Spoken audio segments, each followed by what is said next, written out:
Hello, my name is Alan, and today I'm facilitating the fourth and final session of Season of Dreams. This is a PBTA game in development by Blake Ryan. It's a game based around characters slipping to and forth between a reality, and we've set our reality at about 2000 and the city of Salisbury. You can see Salisbury behind me at Christmas.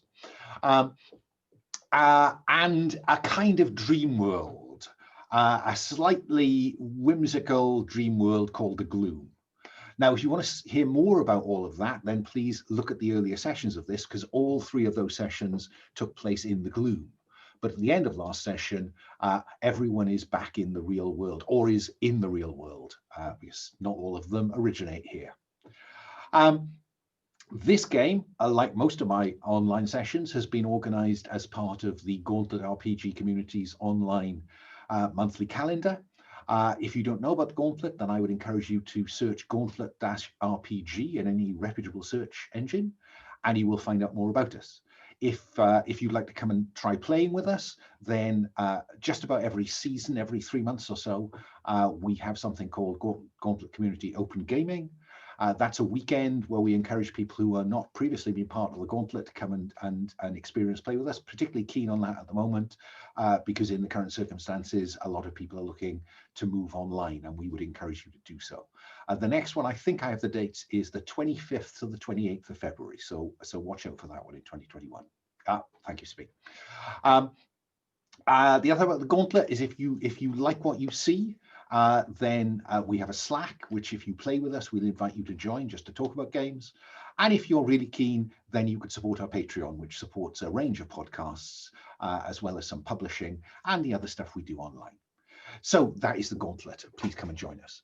I'm not going to go through my usual detailed CATs, context, aims, tone, subject matter, because these players have already been in this game. You can find that in the earlier sessions.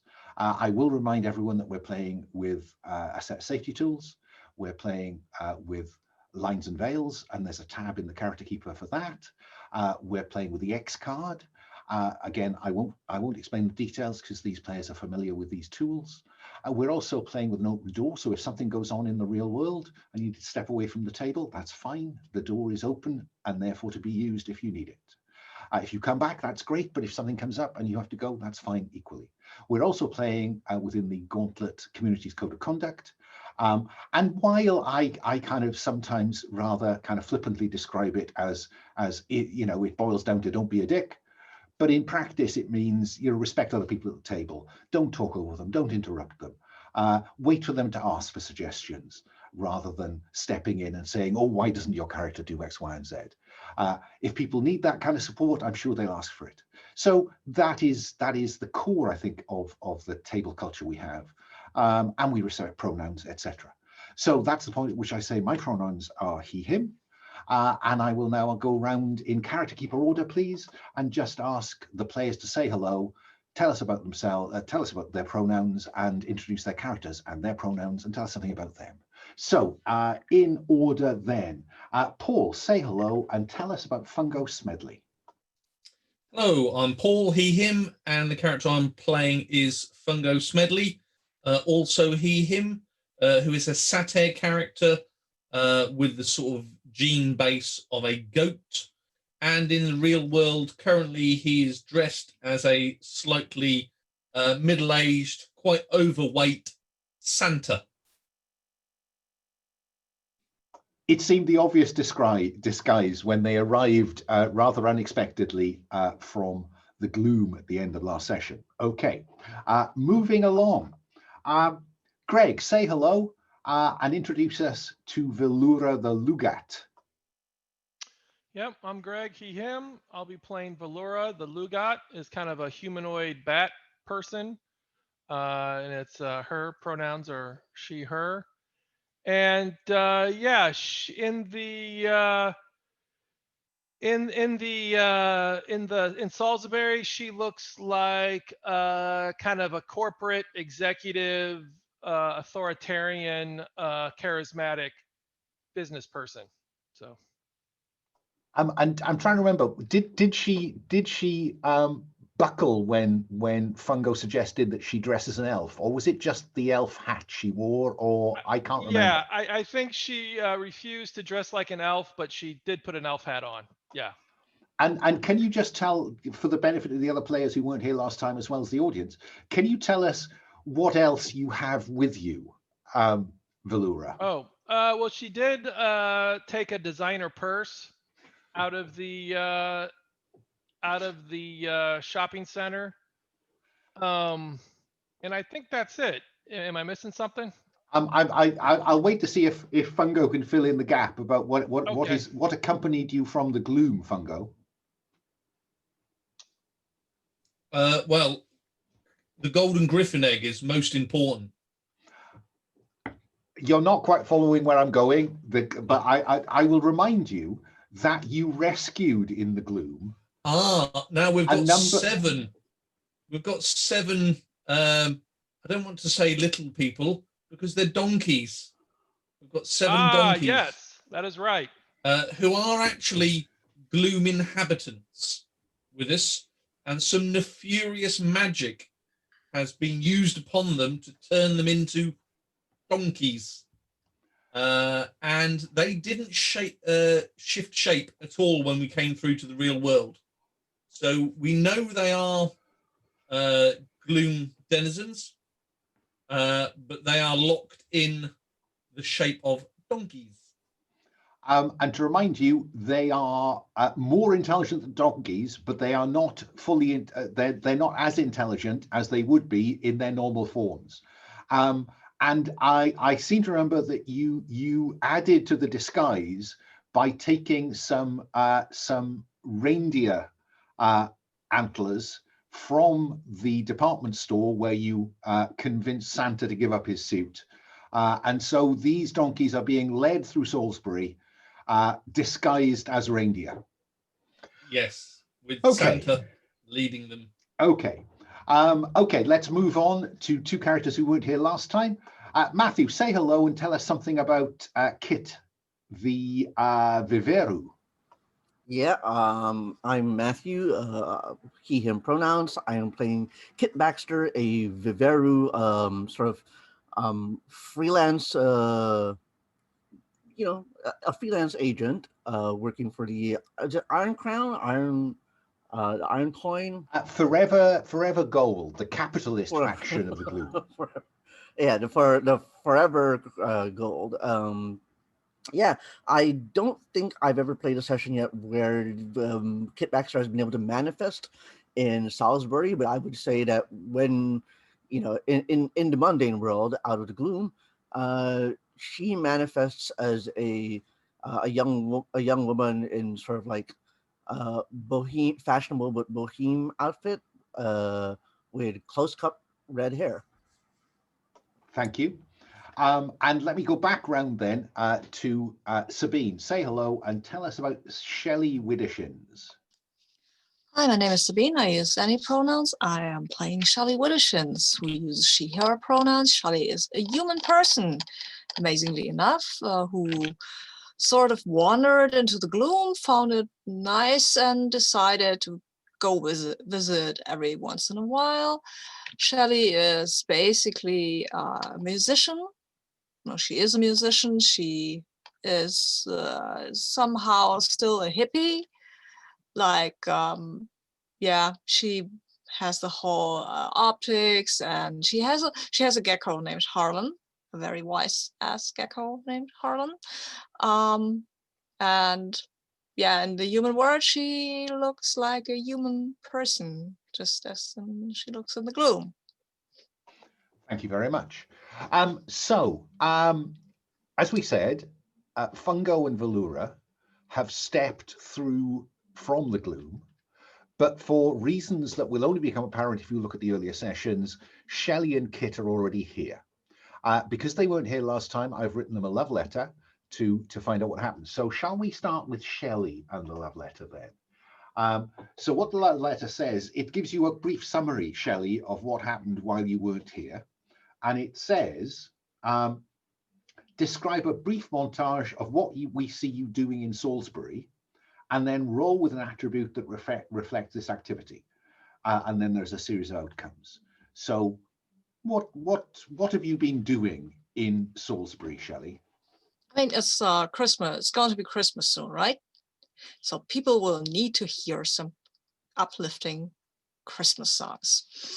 And I have a rather nice repertoire of family-friendly Christmas songs and not so family-friendly Christmas songs and punk Christmas songs and just strange Christmas songs that I picked up in the Gloom that don't reference Christmas. But well, you can still make a Hogfather Christmas song that I think Shelley was in one of the Terry Pratchett pageants back in the day, or maybe she'll try to organize a new one, which would need a pig or a boar or something to be the Hogfather.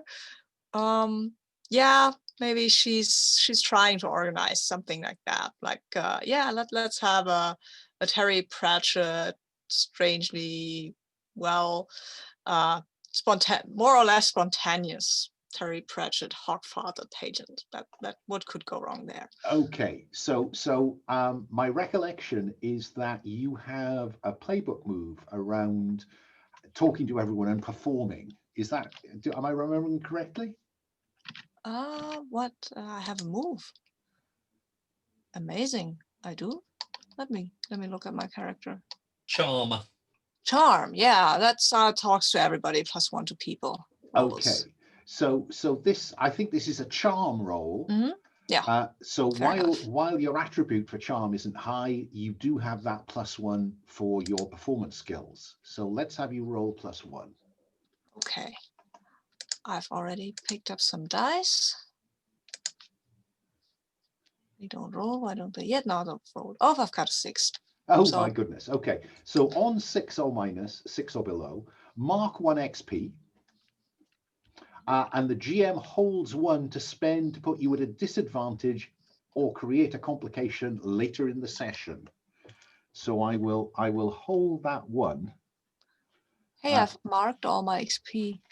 Oh, well, then do, while I'm going through the rest of the love letter with Kit, do have a look at the tab for the human playbook and see if there is something you want to cut and paste across, or copy and paste. So Okay. Okay, Kit, what about you? What have you been spending the time while Shelley has been entertaining the crowds and making a few pounds with her performance? What has Kit been doing in Salisbury? I would say when she's not looking for like small like bike messenger jobs or courier jobs, she's just sitting on the streets doing like shell games, like the hustle. Yeah. So are these honest shell games, or are they biased in favor of Kit? It depends on whether or not she finds the person likable or someone who needs to be taken down a peg. Okay. So which attribute do you think? What are these? Are these games of skill or games of chance? Involving your reflexes. I'm curious what you think applies. I think chance and reflexes are definitely applicable here. Okay, so roll plus reflexes as we see you either being nice to people with this game or not so nice. Okay. Let's see the reflexes. Okay, roll with me. Here we go. 2d6s. I will use the gray ones and change my color later. Well, they arrive random, so that is a valid roll. Oh, really? Wow, that's amazing. So you roll 12 plus 2 is 14. So on 10 plus, mark 1 XP. All right. And hold 2 to spend 1 to 1 to gain +1 on any roll. You can connect back to the way you've spent your time in Salisbury over the last few days. I see. Right? All Make right. a note of that because I will forget. Sure. Yeah? I'm writing it down. Okay, so you know, there's the Christmas market in Salisbury in full flow behind me. You can see the cathedral off in the distance, and I guess that this is where Shelley is performing, and where Kit is playing shell games or whatever else we see her doing.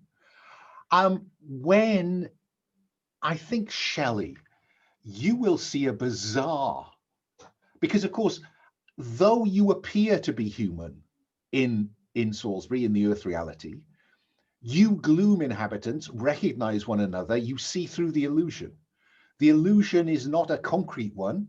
It's simply what people locally do in the Earth reality. They just refuse to believe that there is a fox person doing card tricks or running a shell game. They refuse to believe that under that Santa suit is a satyr. They refuse to believe that under that business suit is a bat person. Their subconscious simply puts a screen, a film across the top of Gloom inhabitants. So those of you of the Gloom recognize one another instantly. And so, Shelley, you see the bizarre sight of the satyr Fungo Smedley leading half a dozen donkeys with antlers up the street with the bucket that I dare say he took from Santa in the department store, with Velura looking disdainfully on as she follows this bizarre procession. What do you do, Shelley? I've taken a new move. It's the Allies move, and I imagine that this is because Shelly lives, occasionally at least, in Salisbury, and these are members of her on-off band thingy. And I guess this whole thing went a bit sideways that she tried to do because everybody was too much into the eggnog. And so she is a bit tipsy, I'd say, and looks on, and when she sees Velura, plays a few notes of the Batman theme song, just because, you know. Donkeys, okay, but I think she hasn't seen them at least in a day or three, and you tell me, how long has passed since you and Kit were swallowed in the Gloom and dumped back into Salisbury? a week maybe. Fine.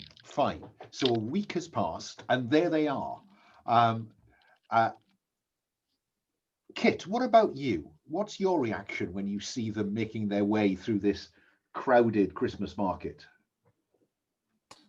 I guess a look of incredulousness, but like relief as well. No, you know, because like I'm glad they're okay. And Fungo, as you lead these semi-intelligent donkeys through the marketplace, what's your reaction when you see Shelley and her group performing scenes from Terry Pratchett, accompanied by a variety of music, and Kit, just sat there doing shell games? What do we see Fungo doing? So I think, it'll interrupt sort of Fungo, who is, ho, ho, ho, give your wealth, share your wealth around, give it to everybody. And I'll sort of stop mid-sentence and then sort of say, children, pat the donkeys. I need to be somewhere. And I'll sort of wave to Velura and sort of point in Shelley's and Kit's direction. Velura, what do you do when you see when Fungo draws attention to Kit and Shelley? Yeah. So let's see. Do we have the egg in the? We have the egg in the Salisbury. Kit. The last time you saw Kit had the egg. All right. Yeah. I see him. I kind of wave him our way. I think that based on the fiction, we have Shelley as established a pitch. She might even have a stall or a kind of low stage that they're performing on. So it'd be easier for you to go to them than them to go to you, unless, Shelley, you I'm want to jumping. stop the performance. Yeah, sure. I'll just. I mean, I'm not the only one here, so I'll just wave to say, "Hey." No, I'm not waving. I'm just jumping off the stage, and streak across the marketplace and yell Santa, and then I hug Ho ho ho! Fungo. Hey, Santa! I haven't seen you in a while. A week has gone by. Still, Yeah, Shelley, and we are in dire problems here. We are. Oh, nothing an eggnog can cure. Hopefully. Hopefully, but you haven't seen Lord Corwin at all, have you? No, wasn't he the guy that the fairies thought that I was working for, which I wasn't? Yes, but he's involved in gun running from the real world. Maybe from some of the nearby army barracks around here. That's terrible. That's not a gun is not a nice Christmas gift. It's definitely not. No. And see these donkeys I'm with? They're not even real donkeys. Yeah, they're a reindeer, right? Well, they're definitely not reindeer, and they're definitely not donkeys either. Oh. They're actually people. They're people? Some evil magic has been cast upon them. Oh, we think Lord Corwin's behind it. The poor things. I mean, it could be worse than being a donkey, right? But well, you know, you should have seen him in that department store. Terrible. Trying to go up and down an elevator with four legs. Oh. Inconceivable. Yeah. Well, I can't. So we need to try and get some magic to help these poor creatures out. And that's not so easy because we're in Salisbury and the magic here is mostly like Christmas magic and the magic. Luckily Velura has tapped into a ley line. Oh. We're hoping we could do some serious magic at a ley line. Wait, aren't there some We're frightened about Corwin pursuing us. Oh, aren't there some standing stones in Salisbury, or am I remembering this wrong? Velura, you found some, didn't you, Velura? Yeah. Near the church area. We can go to the standing stones. That is, I mean, probably the police have forgotten the whole naked maypole thingy we did. That was 2 years ago, so it should be fine. Should be totally fine. Yeah. Oh, and also be wary of any Russians you see. They're not very good around Salisbury. I've not met many Russians in Salisbury. Just what I've heard. Only what I've heard. Kit, okay. You see Shelley running over and embracing Fungo. I'd like to suggest that you go and talk to Velura. I'd like to have that conversation as well, if possible. Sure, although I am also like incredulous. I'm also like in disbelief at the 7 donkeys he's brought with him. But you know, knowing Fungo, like it's beyond reason for me to try to figure out why he has 7 donkeys. No, you know these donkeys. These were the donkeys that were running the guns. The humans are using these guys to run the guns. Wait. I can't, Velura, I can't tell whether you're kidding or not. No, remember, well, I wish I was, but, those humans we saw that at the edge of the lake, we ran into them later. We caught up with them. There's a Forever Gold outpost in the hills they were delivering the guns to. And we got there. And we noticed these donkeys turned back into their actual selves. But one thing led to another, and bam, they're back to donkeys in Salisbury. I guess it's worse that it makes sense. And evidently, nobody wants that egg. Yeah. That egg freaks people out. I mean, on top of the big, bullseye, it puts on people who have it. Could there be any other more reason to not want it? No, that's it. Yeah, that's it.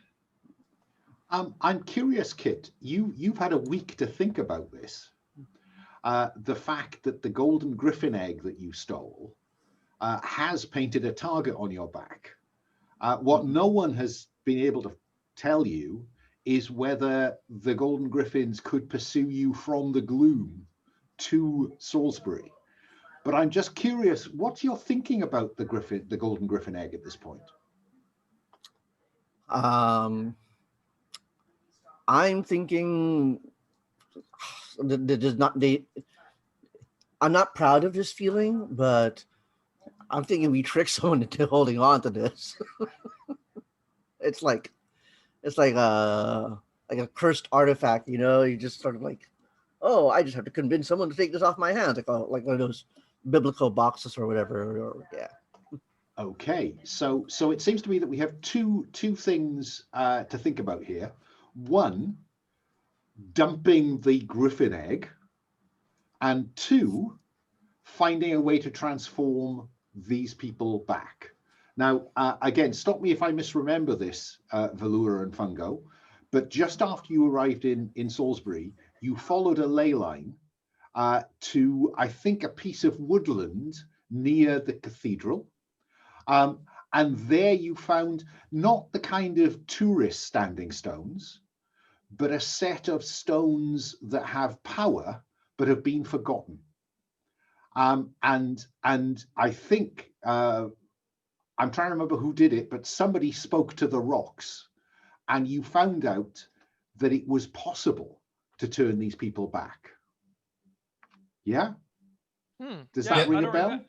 I don't remember. Velura spoke to the rocks. Yeah, I remember speaking to I don't remember speaking to the rocks, but that sounds like something Velura does every session. So, yeah, let's yeah, I'm hazy about all that, but it sounds right. So what I'm happy to do is, as we're all back together now, is to source a mechanism by which you can turn these donkeys back into Gloom inhabitants, and then separately perhaps get them back. But before we get into that, I am curious about what's most important to you. So, Kit, let me start with you. What's most important to you? To find someone to just take this griffin egg off your hands, or to turn these donkeys back into people? My without thinking about it, my answer is to get rid of the egg. But what I have to ask is, because I feel like I'm a little adrift, narratively speaking, in the sense that I'm not sure why these gun runners, who are donkeys, who are not donkeys, like I'm not sure. I understand why maybe there's a reason why Velura and Fungo have come to be invested and care in their fate. I don't know how I'm supposed to, both as a player and as a character. Okay, well, let me but ask. Maybe I missed something. yeah, no, fine. So let me ask Fungo, if Kit shares that her priority is to get rid of this griffin egg, what do you tell Kit that might make her believe that she should focus instead on the donkeys? Or are you content to go with the egg plan? No, I'm more about the equality of people. So therefore, people are going to come first. So I will say to Kit that while I appreciate that, but something we found out last session, me and Velura, we spoke to Lord Durrock, and while he called us idiots for stealing the golden griffin egg, I then asked him the question that would the real world be a good place to hide a golden griffin egg? And he didn't know, but he was quite taken back by that idea. So when you said, Kit, that, we could offload it, it might be a place to sort of store it here. So the golden griffins maybe can't come through. We don't think sort of normal creatures from the Gloom can they, Alan? While sentient creatures can move from Gloom to the real world. Okay, Fungo. I think that's testing your knowledge, isn't it? So yeah, I think this is a roll plus expertise or wits. I think expertise. See if I've got any knowledge of this. I'm quite a magicy person. So let's see what we get. Here we go. Rolling at +1. I rolled a 4 and a 5. +1 gives me a 10. The sad but true answer is sometimes yes. Because of course, any creature could stumble into a Gloom event or a portal that would allow them to enter the real world. Okay. I've Whether got they a, can track it here, though, I don't know. That's a different question. Sorry, Shelley. well, if you don't want to keep the golden griffin egg, why don't you just give it back? I mean, to the griffin. That would mean that the griffin wouldn't have to attack anyone, and the egg would be with his parent, who apparently cares for it. So, And yeah, we could also just place it somewhere where the griffin will find it because they can Yeah. detect it. So yeah. And winter solstice is upon us, and that might mean that Gloom might have more of inroads into this world, because solstice is a time of power, and things happen on solstices. Could I suggest then that we leave it? We leave it at the cathedral, maybe in a. Why don't we put in one of those nice mangers? Those churchy people always leave out. Yeah, why not? Leave set up in the church. Yeah, you could just leave it in the manger. Mm-hmm. Oh, can I just say that is too wonderful an idea not to immediately cut to. they're also. I was about to suggest the same thing. Yes. I also have a question: Sure. is the golden griffin egg? Can we use that to turn the people back into? That's an interesting question. I mean, clearly the golden griffin egg is very magical. Well, I picked Alan. I was going to pick Ward as an advancement, but I changed that at the start of this session to unravel magic. Okay. Which is a ritual, because I asked you right at the end of the last session about rituals. So I'm more than happy to play along. If the golden griffin egg is something to do with it, if it isn't, I don't mind. Okay, let's assume that you don't need to do anything with the egg, because I just love the idea of Kit trying to sneak it into the manger in the cathedral. And I'm also, for the sake of argument, going to assume that the Christmas market behind us flows up the streets towards the cathedral and then spreads out into the kind of open space in front of the cathedral. Because it's too nice an idea not to have. So let's cut to the four of you approaching the cathedral across this kind of open cathedral court to the big doors of the cathedral, within which you would expect to find a manger. So Kit, let me ask you, because you're carrier of the egg. What's your plan for getting it into this manger as you look at the cathedral? Weird metaphysics question. If I change shape, can I still transport the egg, or do I have to have opposable thumbs, or does it get stored in a pocket dimension, or what? I don't think that the egg changes with you. All right. I think you need to be big enough or large enough to reasonably carry it. All right. In that case, I'm going to. Well, no, come on. Let me ask you. What did you have in mind? Because the rule of cool always trumps the rule of book. Oh yeah. My other response was just Assassin's Creed and stuff. So if it's a manger in a cathedral, we're talking spots to parkour around. Okay, so what's your preference? Can I have a small story detail, Alan? Possibly? Yeah. Can I have a procession of nuns entering the cathedral? I'd forgotten that we had a wish last time for nuns.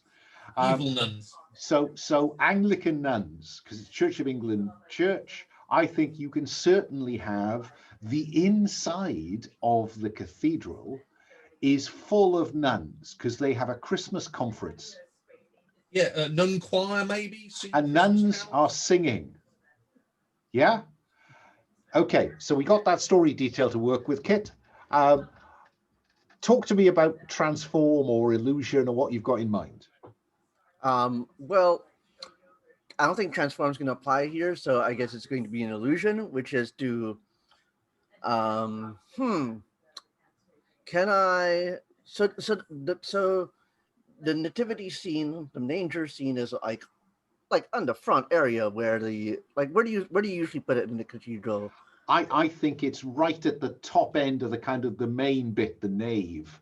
All right, so I think it's on the way to the altar. All right, so yeah, I'm thinking maybe use illusion magic and sort of like present it as if the egg is descending from from the egg. There's a stained glass window, and it's as if the egg emerges as an apparition from like the centerpiece of the window, and just sort of like lowers itself into the nest, rather like the hay, where the and rule of detail. Let's just say that they haven't put the baby Jesus in there yet. Okay. Yeah.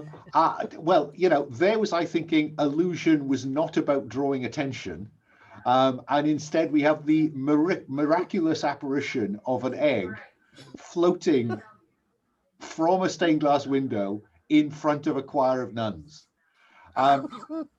Let's see how that magic goes, Kit. All right. Let's see. Now, just so I'm clear, this is an illusion of an egg. What are you doing with the real one? No. I mean, I'm sort of like using illusion to hide the fact that I'm there. Oh, okay, fine. Like hide the fact that I'm lowering it. So this egg is in your hands all the time, but they just can't see you. Yes. The penny has dropped. I apologize. Okay. No problem. This sounds like weave magic. 2d6 plus charm or expertise. I think since we've got an audience here, we're charming. Okay, roll plus charm. All right, let's see. Oh, Lord. 7 plus 1, 8. 8, 7 to 9, success, but you decide one option that fits the story. Backlash, a change to the environment, natural plants and animals act differently towards you, broadcast, your next dream is shared by 9 random people, or the almost traditional Gloom event. Oh, God. No, let's not do that again. I think, I'd say, you know what? Natural animals and plants act differently towards me for 3 hours. I've not seen this consequence yet, so I want to explore it. Okay. And I feel like it's sort of like, like how the nativity scene probably has a few like roses and a natural like flora that's actually put there amidst the synthetics. So that's sort of like it's sort of like the feedback from the magic causes it to create a sort of repelling, repulsive, rebelling effect on plants around me. So as you approach, let me just clarify, where, Shelley, are you at this point? Are you inside the cathedral, keeping an eye on Kit? Or are you outside the cathedral, keeping a lookout for Kit? I think I was going to be there to keep an eye out for Kit, but once I'm in there and there's a choir of nuns, I will attempt. I can't help myself, right? This is too much fun because you can totally subvert this choir here and there, supplant a word, and I mean, just cause a little chaos. Now, nothing too hard, nothing harmful. Just maybe change a few words here and there to make the song more upbeat. Oh, upbeat is a good word. This song misses a beat, right? So yeah, I'm probably going to get thrown out of the cathedral again, right? Aren't I? Oh well, I'll get a tambourine. So you just try to you jazz up the nun choir. Mm-hmm. Okay. I think that's probably, what are we thinking? A social task? I think that Probably. sounds like charm. Mm-hmm. Yeah, I think Yeah, so to too. see if you can get them to follow your Mhm. beat. Yeah, let's see how that goes. That goes fantastic. I've got a 12. Oh my Wow. goodness me. These nuns are loving it. They do. And there's a distinct kind of sway begins Mhm. among the nuns as they begin to, it's shifted from a rather sterile Church of England hymn into something much more, gospel. Mhm. These nuns are summoning the egg. It looks like when they see this egg, they might now know why. Velura, are you inside the cathedral keeping an eye on Kit? Yeah. Outside. Yes. Well, she's inside. Since she's part of the Hallowed Nine, she does have an affinity for kind of religious ceremonies, right? She finds them very touching. So she's going there, and when she sees Kit putting the egg in the manger, she doesn't know what's going on. You know what I mean? She's like, wait a second, why are we doing this here? What's going on? Um, I think she does get into Shelly. Shelly, it is reassuring when Shelly kind of jams with the nuns. So yeah, I think she's going to walk up to the altar where Kit is. Okay. And With a slight sway in her yeah, step based on the yes, music. yes, The yes, businesswoman in the Christmas elf hat. yes. Okay. Fungo, you still have this 6-7 donkeys disguised as reindeers in a Santa suit. What do we see of you while this is going on? I will definitely be outside because I believe religion, is against the people. That's Fungo's view that it impedes socialism. Religion, it puts a class society, which I'm dead against. So I'll be outside in the churchyard, probably sort of. I want to do some sort of pre-planning around this ritual. Clearly, it's more than a spell, so it will probably take some time. So I want to do some sort of scouting about, maybe sort of unearthing the tops of these ley line stones that Velura had found, and really just sort of, well, yeah, I can speak to them as children. So I'll say to the donkeys, don't leave the churchyard area. Help yourself to any foliage, but basically keep an eye out and alert me if anything goes on. Okay, so you leave the reindeers parked in the courtyard in front of the cathedral while you go around the back of the cathedral to the woodland where the stones are. Let's have some confusion. Let's see how well you are able to convince a group of childlike donkeys to stay put. So I think this is probably charm, I have to tell you. Yeah, I think it's charm as well. Here we go, rolling at +1. 7 + 1 is 8. Okay, so success, but the player decides one option fits the story. Owe a favor to someone. Not quite seeing that one. No. Heard of your actions, strong reaction to your vice or virtue. They've spent a bit of time with you. Maybe they've developed a sense of what drives you. Incorrect, conflicting, incomplete information. What, where, when, who. So maybe they misinterpret what you've said. A gloom event, or you smell or hear something from memory. What is it and why does it affect you? Well, I quite liked the gloom event. I mean, we could have the golden griffin maybe appear in the skies above the church as maybe an angel or something. Well, I don't know if they transform, or a dragon. I really don't know. Possibly, but you know, the Gloom event's a random roll. But yeah, we do love a good Gloom event, so let's go for that. Okay. Now, the Gloom event, it's my choice, or I can roll the dice. I'm going to roll the dice and the 2d8s and see if it inspires me. So that is a 4 and a 5 in a town. Attracts 2d8 times 6 eels, hedgehogs, or bees is what I've rolled. That doesn't inspire me, I have to say. I am much more interested in your original suggestion, which is, wouldn't this be a great time for the Golden Griffins to arrive in Salisbury? Yes, I'm intrigued, but what do they look like? Well, indeed. I think the Gloom event is in the stained glass window that we've already established looks over the altar, where and I think that what we see is that in that there are some heraldic beasts. Yeah. And what you people of the Gloom will spot is these heraldic beasts take on a three-dimensional shape. The Golden Griffins have arrived in the cathedral. What the nuns see are two Cirque du Soleil performers swinging out of the rafters towards Kit. But Kit sees griffins, Shelly sees griffins, Velura sees griffins.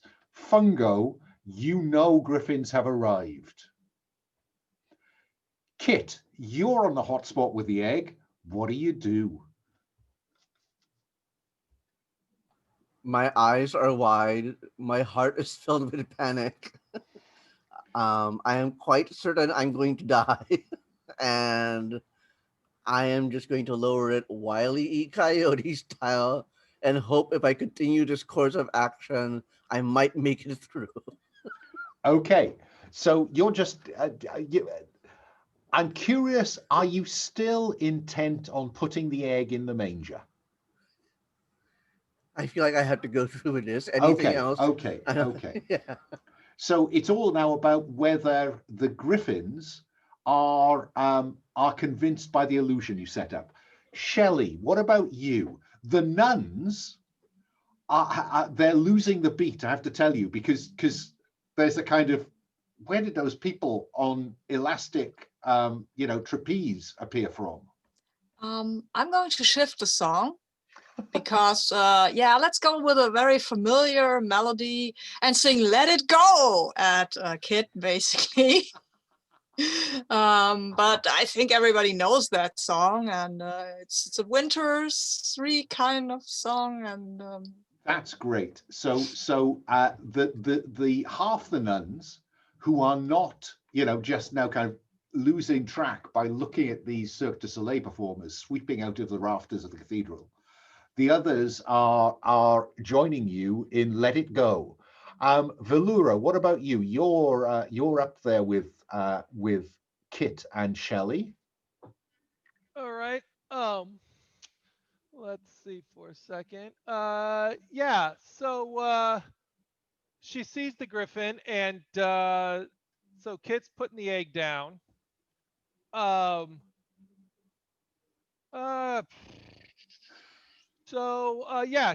wants to give the griffin egg back and just kind of back away. That's what she's looking for. Okay, so I think what she does is she tries to let me think about this. Wait, let me see what I have in my. Yeah.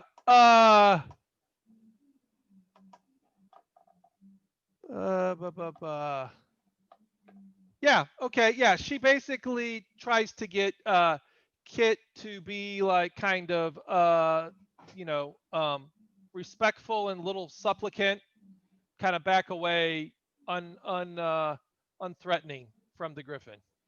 Okay, so these things are sweeping out of the air towards Kit, and you're saying, give them the egg. Crudely put. Yeah. Okay, Kit. What do we actually see on screen?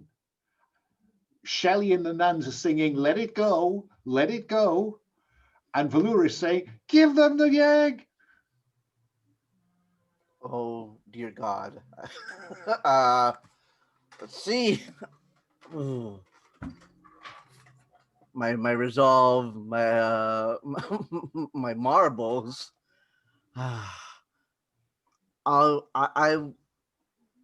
You, Velura, Shelly. I will turn around while holding the egg, and this time sort of like pirouette on my back, and then hold the egg up to the Cirque du Soleil performers, or well, griffins. I don't know that they're Cirque du Soleil performers. Exactly. Yeah. So you hold it up. So Yeah. I think this is about your reflexes, Kit. Can you hold it up far enough to avoid them taking it with extreme prejudice? Reaching for the dice roller. Highlighting the dice. That's a 7.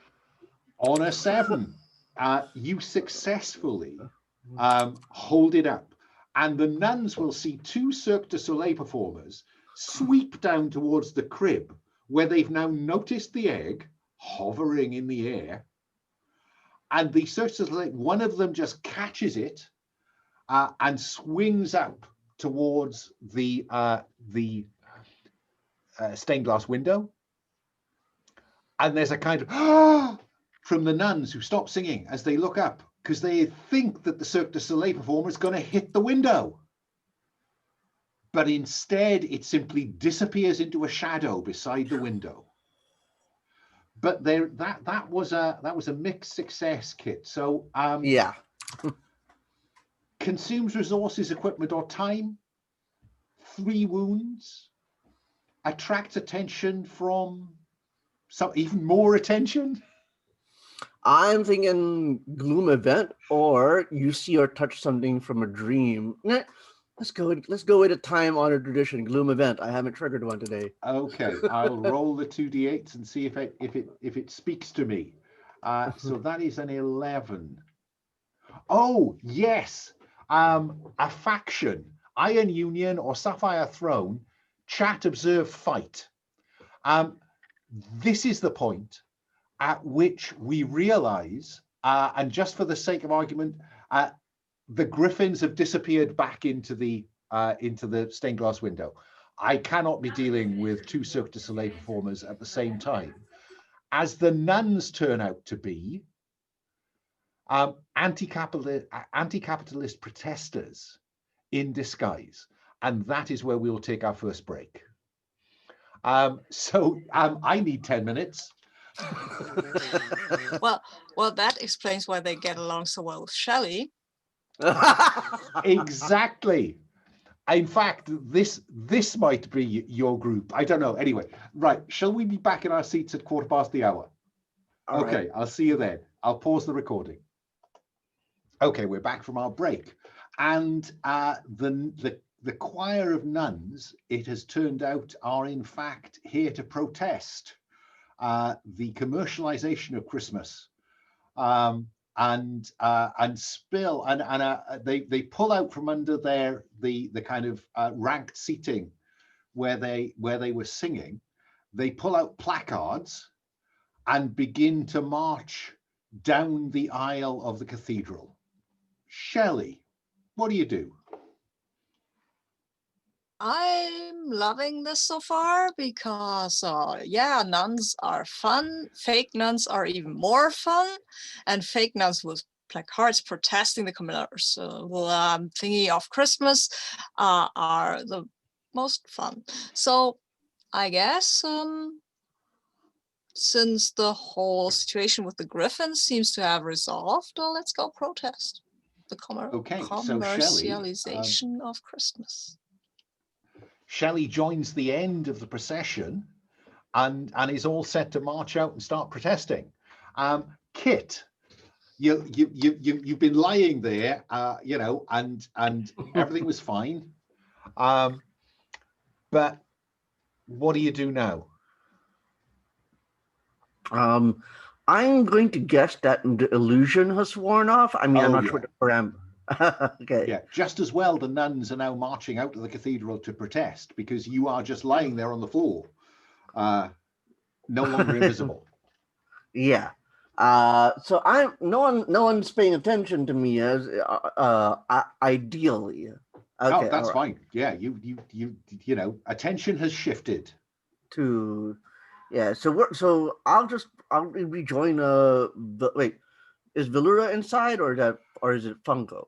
Velura is nearby, inside. Velura, what are you doing?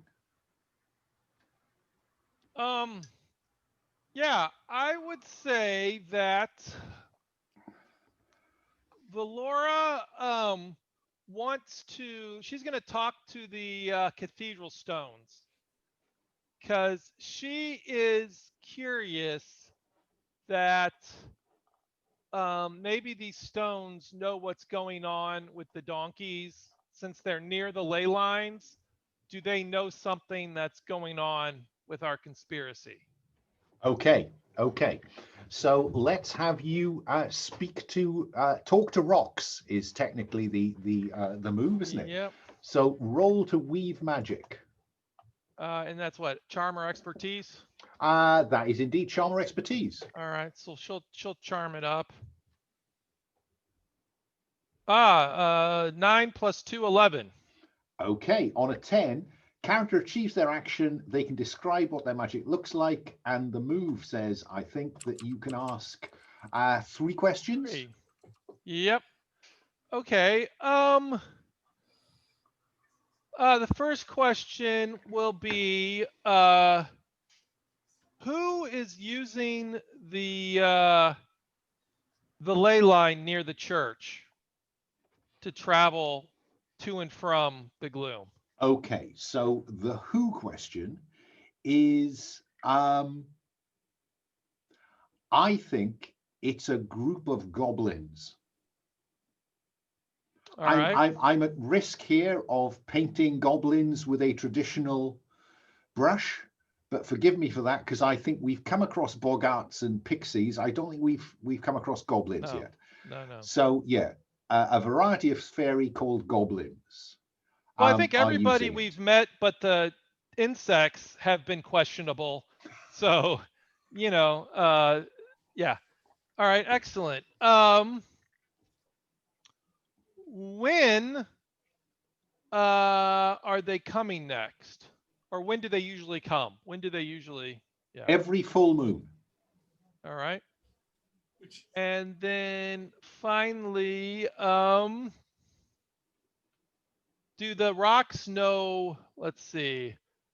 So we have, let's see, what?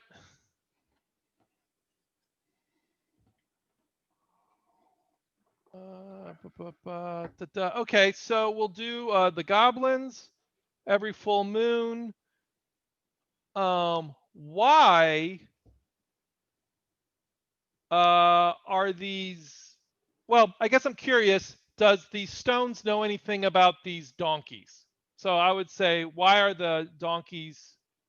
No, not that. Okay, we'll say what are they trying to accomplish on this end? You know what I mean? Okay. We know they're bringing guns in, but is there a side on this end of the spectrum of the reality that we? Okay, yeah, I think that because when you talk to a stone in the cathedral, you talk to all the stones in the cathedral, and they have a pretty good view from that spire.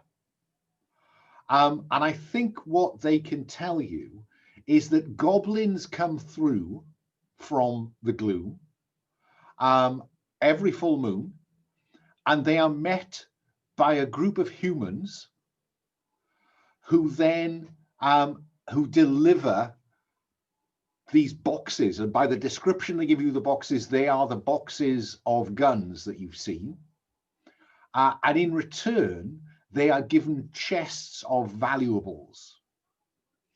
So it looks like gold and silver, which we all know is incredibly common in any fantasy world. So it's not worth as much on the Gloom side of events, but here it's worth a lot. Yeah? Excellent. Fungo, what do you do? No, you told me what you were doing. You were heading around the back of the church, weren't you? Okay.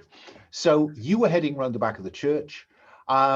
We know that you got a mixed success on how obedient the donkeys will be. So I'll worry about exactly what happens with the donkeys in a bit. But yeah, you are now among the trees at the back of the church. What do we see you doing? I think uncovering the tops of these standing stones that sort of the Salisbury Cathedral is sort of built upon, possibly. And yeah, we can hear the sort of ending of the singing of the nuns in the cathedral and some sort of minor kerfuffle going on there. So yeah, let me find a move to do, because just talking things is good, but it doesn't really get me It doesn't anywhere. have to be a move. It could just be, you know, a fairly mundane, clear away the top of the rocks.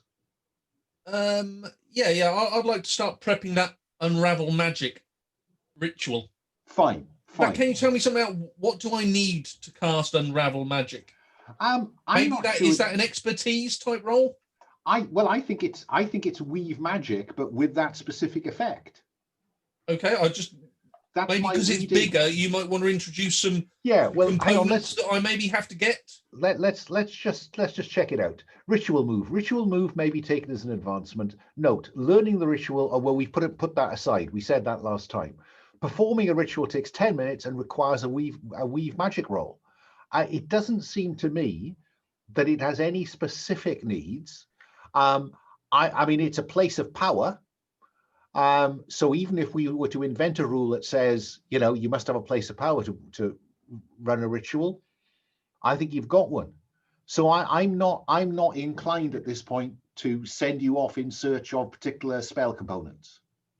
Okay. Then I will begin casting the unravel magic. Well, do you want to get the donkeys? Good point. So I found the spot, so I'll go around the other side of the cathedral, because I came around one way, go all the way around. So just sort of looking to see if anybody's sort of skulking around. But yeah, go and collect the donkeys. Okay. You know, tell the others I found the spot. By which point, the nuns are on the steps of the cathedral, chanting anti-capitalist slogans. And it looks like this is a setup, because a large number of people who appeared to be just milling about among the stalls are joining the protest. And you will spot among them Shelly. Kit, you said you went to be with Velura. She's cast this, she's talked to the rocks, the stones of the cathedral. What do you want to do now that she's finished talking to those stones, Kit? So, I'm going to assume I was on hand to hear the entire conversation, as ponderous as it would be with a pile of rocks. Yeah. And they're not very swift. Yes. But what I would probably want to do, Kit, would like to sort of check in on the protest outside with and see if there's anything to be concerned about as it pertains to our situation. Fine. I've just realized I missed a lovely opportunity to ask Velura which stone she was talking to. And I've suddenly had visions of one of the kings or queens of England who were carved on a pillar, speaking to her. Okay, yeah, I like that. I like that. You know, yeah. The detail has passed, but we'll insert that now. So, Kit, outside, you arrive outside at the point I think Fungo comes around the side of the cathedral to see Shelly and the nuns in full-throated protestation. What do you do, Kit? I mean, we've got rid of the egg. We've got the donkeys, and I kind of feel like Shelly's lost sight of the situation. You know, we've got a mission. We've got, there's no time for protesting. Particularly not anti-capitalist protesting, Kit, I'd have thought. I mean, given your declared, original fictional connection with Forever Gold, Oh, well, I see. So are you going It's to a try lifestyle to, you know, choice. convince Shelley to get back with the program? Of Yes. course, it could just be the eggnog that's speaking when she shouts protest. So, Yeah. Kit, convince her. Yeah, what are you doing? We've got some donkeys to take care of. We've got things to do. There's no time for protest. Oh yeah, donkeys. I forgot about. Sorry, kid. I forgot about the donkeys. The poor things. Yeah. Well, this was fun. I wave at the nuns. Go fight the good fight, and then I'm going with Kid to rescue the. What are we going to do about the donkeys anyway? Well, Fungo just arrives at that point in the conversation to tell you. What are you going to do, Fungo? We need to corral the donkeys around the other end of the cathedral, where the standing stones that Velura found, and there I will cast an unravel magic spell, which should hopefully turn them back into standard gloom creatures, who then should look human. Here, hopefully. And then what? We need to get them back to the gloom, don't we? Or yep. Hopefully we can. I can't conjure up a portal. But we'll just catch the 9:15 Gloom event. So yeah. Oh, that one. Yeah. They're too regular. That's Christmas for you. Just what is the state of the moon, by the way, Alan? Oh, it's a full moon. Oh, strange how that would be. Okay, so yeah, I think let's save these people, and see what we can do. Okay, so I'm going to cut then to the four of you. I was tempted to have the donkey reindeers scattered by the protest, but I think that would be far too cruel. So I'm going to cut to you at the back of the cathedral in this bit of woodland, away from the tourist standing stones, where at the stones that are buried and are actually the place of power. And what do we see, Fungo? Because this appears to be, you've done the prep.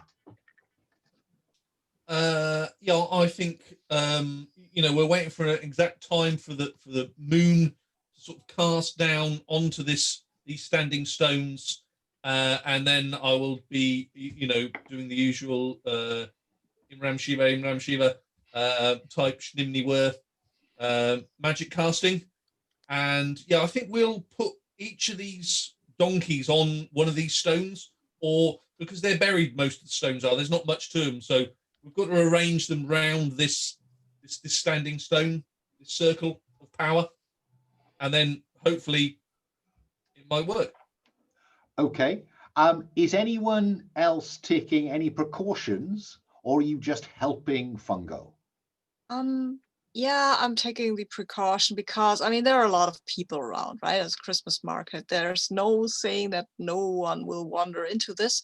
So I will stand there, and whoever is coming by, I will tell them to stand back because this is an art performance. Actually, it's a rehearsal for an art performance, and they shouldn't interfere because the artist is very sensitive, and Okay. Not a lot of people come past, simply because it's at the far end of the cathedral from where the Christmas market is. So I think there might be the odd person who's just having a look round that you can steer off. I won't make you roll for that, Shelley, I think. Kit, what about you? Helping Fungo or doing something else? I would say, do we have any reason to believe that anyone would be actively seeking out these donkey gun runners like right now at this very moment? No. Apart from the fact that what you heard the stones of the cathedral tell Velura was that on a full moon, the goblins arrive in the vicinity to get guns and give gold. All right. So what I'm going to do is while Shelley is down there, sort of like creating this sort of like, oh, don't disturb artist at work space. Nothing to As see here. Move along, move along. Yeah, I'm gonna climb up to the top of the cathedral and sort of like be the lookout, make sure no goblins show up. No, like the moment I hear about goblins from Verlula's conversation partner, I'm just like, yeah, that ain't happening on my watch.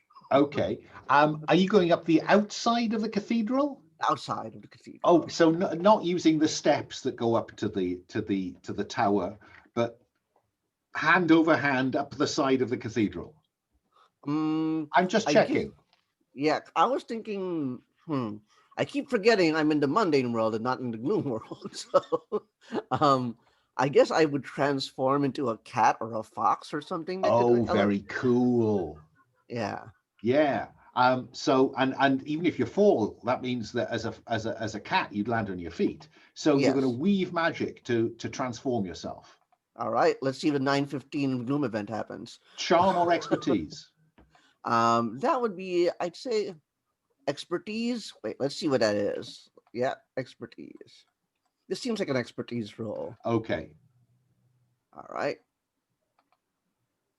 Taking one die, taking another die, and rolling.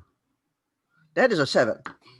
Okay. So on a 7 to 9, you are indeed a cat. Let me just put the mixed success bit of that on the shelf over here for a moment.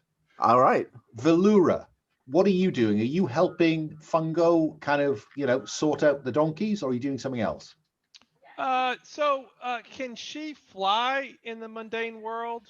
I think, given that your outward appearance is a mirage, I don't see why you shouldn't be able to fly. Okay, excellent. Well, she has the ward ability, halts entry 30-foot static area. And so we could use that. Are the donkeys, are they pretty much settled? They're not going nuts. No, I think Fungo has a sufficiently solid relationship with them now that they'll do what they're told. And Kit is up on lookout. Certainly is climbing up. Okay. You can see the cat jumping from. Right. Yeah, I think Velura will fly up to the top as well to get a vantage point. I just love the fact that as Kit painstakingly jumps from pinnacle to pinnacle, from bit of Gothic architecture to bit of Gothic architecture, gradually making her way up to the top of the spire, only to find a businesswoman in a Christmas elf hat just sitting cross-legged at the top, waiting for her. Well, and also maybe she just grabs the cat as she goes up. She's like, "Oh, good, you changed into a small enough form that I could carry you." Okay. Thank you, Kit. So the cat and the bat, Batwoman and Catgirl, are up on the spire. Shelly is just, making sure Fungo isn't disturbed. I have a mixed success waiting for me to use. This would seem to be the right time for us to run a ritual, Fungo. Okay. Charm or expertise? Expertise. I'm not charming anybody. So yeah, I think magic expertise is coming in here. Okay, rolling dice at +1. Oh, that's not good. In fact, that's really bad. It's 2 2s. So we've got a gloom event for that, and it's a failure. Okay, so it's a failure generating a gloom event. So let me just see what. Yeah, Velura swears she saw Fungo headbutt a standing stone. She wasn't sure. She just saw the corner of the eye, and she's like, "Wait, what is he doing down there?" Well, look, strange but true. If you look at the D8s, you will see that they have just rolled a 3. If you look at the gloom event table for a city or town, you will see 3: creature, cat sith, or goblins. Oh, there you go. It seems to me that we have spoken and the universe was listening. So I am going to have a horde of goblins charge into the area at the back. Kit and Velura, you will see this happening. Shelly, you're patrolling the edge of this ritual area, so I think you're on the spot as these goblins appear out of nowhere, looking a bit surprised because they've been summoned in the process of going where they were supposed to be going with their, their chests of gold and silver. Okay. And sadly, Fungo, it looks like you have failed. I am going to... Natural animals or plants act differently towards you for 3 hours. The donkeys scatter. Ooh. Okay. Shelly, these goblins have materialized, looking, I think, like rather down at heel humans.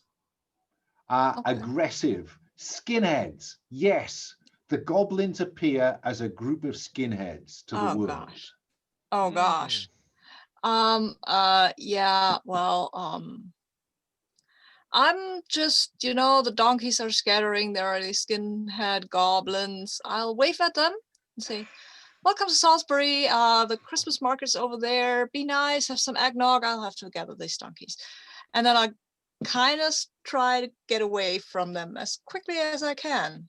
Okay, so is this charm to just stop them, to give you time to escape, or is this reflexes to just run? Let me look at my stats and let me look at what else I can do. Wilderness tracks is not how. Oh yeah, reflexes seems like a good idea. I mean, I think it's a charm. I don't really want to just flat out run, because if you run from something, it might chase you, and I'm I don't want to get chased. I want them to go and leave me alone. That's basically. So I'm just bye-bye. Okay, so you're just trying to stop them in their tracks with your charm. I'm not trying to stop them. They can go wherever they want. I just don't want to tangle with these guys right now. Okay, so you want them to not see you as a threat. Exactly. Okay. Exactly. Yeah. Then roll with charm, and you have +1 with people skills. Hey. Are these people? I mean, they're Nazis. Yeah. I shouldn't have said that. I'm at 6, so maybe that kind of gets through. Yeah. Maybe I'm still wearing one of these. One of the nuns gave me some sort of sticker that says Marxist Union against capitalism or something. Yeah, yeah. With a large anti-fascist sign in the middle. Right. I mean, that's something that Shelly could wear anyway. Well, they will see you as a classic example of humans who need putting in their place. And so the goblins will come at you. So I think this is, you're going to have to defend yourself. Do you dodge or do you fight? Oh, I'm dodging. The hell I'm dodging. Okay, roll with reflexes again, and then I'll ask Velura and Kit what they're going to do. Mm-hmm. See how that goes. Well, it goes better. It's an 8. Success. So you do dodge. But the player chooses one option from the the attack defends down the bottom, isn't it? Hang on, defend. Yeah. Mm-hmm. Okay, so you succeed. But player chooses one. Blinded by dogma of your virtue, -1 ongoing, 2 expert. Well, you take a pick. I think I'm distracted by thoughts of my vice, which is cowardice, which fits very well, and I have ongoing -1 to wits. Okay. Okay, so -1 to wits. Mm-hmm. Velura and Kit. Which one of you has night vision? I got night vision. They both got it. Oh, both got it. Okay, right. Well, let me start with Kit then. Kit, even without the cat's eyes, you can see what unfolds just on the edge of this woodland. Goblins have appeared. Shelly is ducking and diving to avoid them. What do you do, Kit? And the donkeys are scattered too. The donkeys are scattered. That's why I've come to you first, because Fungo is nearer, but I think Fungo is just, just realizing that the donkeys have scattered. I think, I think Fungo being proximate there. I really want to take care of the donkeys, but I don't want to see Shelly get hurt. So I will jump down and defend. Stand by her side. It's going to take you a little while to get back down there. You can't do that instantly. So this action, you are going down. Though there is no adjacent building, no. No, sadly, the cathedral is pretty much surrounded by space. Mm-hmm. No hay bales, no soft landing areas. I mean, there is somebody right next to you that did get you up here. Let me go to Velura before you decide. Thanks for the nudge, Greg. I should have come to you first. Velura, what do you do? Yeah, Velura is like, yeah, let's go save Shelly. And so she's ready to dive bomb like some sort of Hong Kong kung fu wire fu sort of thing. And she's ready to she's like, Kit, should we do our old fastball special where something where I'm carrying you and we do some awesome combo move? Because I think we did. I ready my bow. So, well, I mean, are you still a cat? I rather lost track. Yeah, you're still a cat until you choose not to be, because poor old Velura can't carry you unless you're a cat. So when I say ready my bow, I don't literally mean I can get it ready. I just mean at the moment I'm transforming, it's like the paws as they become hands. Fine. So Velura, describe the first bit of this move then, as you grasp the cat and dive off the side of the cathedral. What do we see? Yeah, she they're up there, and maybe like they see Shelly up there, so she picks up Kit, and she's like running, and then just kind of does this graceful dive and just starts, and we'll say first she buzzes the skinheads, like comes straight at them to like kind of shock them off, and then whatever Kit wants to do, she can like keep holding on to Kit or drop him off at that time. Well, let's have you buzz them first, and then we'll ask Kit what happens next. So are you attacking them? Yeah, I think it's it is an attack, maybe not trying to do damage, but trying to put him in a worse position, Right. So some of the attack options here are quite intriguing. So I'm quite keen to see how you do. So is this? Yeah. It sounds like reflexes rather than might, but you tell me. Yeah. Nope. That sounds about right. Yeah. So all right, let's see what we got here. I think that's a -1 for me. Let me double check.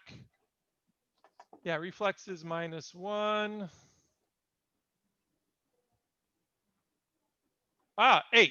8 total. Okay, so on a 7 to 9, win-lose, player chooses one that fits the story. Both you and the enemy hit. Both you and your enemy miss each other. You hit, but now you're in a worse technical position, pinned down, surrounded, or something similar.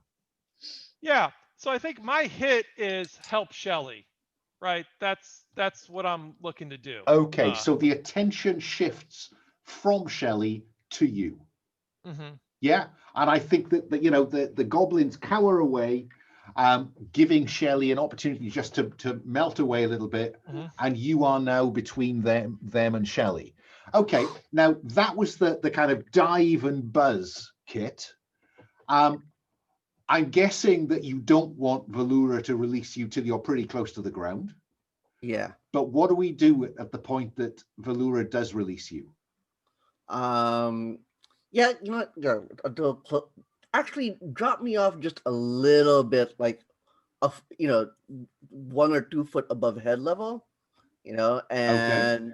and that's when I will sort of like dispel the transformation and drop down daggers drawn on one of the other goblins, or sorry, one of the other skinheads. Okay. It's much more palatable, I think, to attack skinheads than harmless goblins. Yeah, But who knows how harmless they are? So let's have you do that then, Kit. That sounds like a straightforward attack. yeah, I'm going all to give right, you +1, I think, yeah. because their attention is on Velura, and then this red-headed woman, to any human observers, but a Viveru fox person drops among them, daggers drawn. All right. Let's see. Clicking the die. Reflexes or might? This is definitely a reflex move for sure. Okay. And that generates me a 10.